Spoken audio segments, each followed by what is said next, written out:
நான் உங்களுக்கு பலன் தருவேன் என்று சொல்லுகிறார். இரண்டாவதாக கர்த்தர் சொல்லுகிறார், நான் உங்களுக்கு சமாதானத்தை தருவேன் என்று.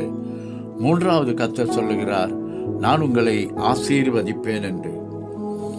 இன்றைக்கு உலகத்தில் இருக்கிற மக்கள் எல்லாம் இந்த சமாதானத்தை தேடி ஓடுகிறார்கள்.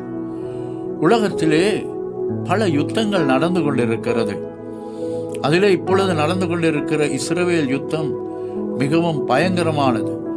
அந்த யுத்தம் எப்பொழுது நிறுத்தப்படும், அங்கே சமாதானம் வருமாண்டு உலகத்தில் எல்லாரும் பிரார்த்தனை செய்கிறார்கள்.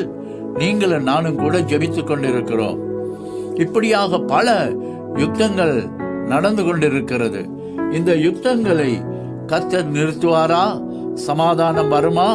அழிந்து போகிற மக்களுக்கு பாதுகாப்பு கிடைக்குமா என்று ஐக்கிய நாட்டு சபையும் உலகத்தில் உள்ள பல அரசியல்வாதிகளும் தலைவர்களும் அவர்கள் பலவிதமான மாநாடுகளை நடத்தி முயற்சி செய்கிறார்கள். எல்லாம் நல்லதுதான்.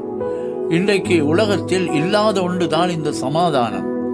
இந்த சமாதானம் எப்படி மனிதன் இழந்தான் என்றால், ஏதேன் தோற்றத்துக்கு நீங்கள் வருவீர்கள் என்றால், ஆதியாகமம் 2ஆம் அதிகாரத்தில் மனிதன் கர்த்தரோடு நல்ல உறவோடு வாழ்ந்து கொண்டிருந்த அந்த ஏதேன் தோற்றத்துக்குள் சர்ப்பம் நுழைந்து தந்திரமாக அவர்களை பாவத்துக்குள்ளே விழுத்தின சம்பவத்தை நாங்கள் பார்க்கிறோம்.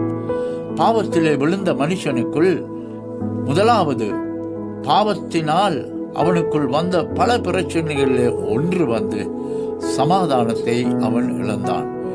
பாவம் எப்பவும் தெய்வத்தோடு மனிதனுக்கு இருக்கிற சமாதானத்தை இல்லாமல் அழித்துவிடும்.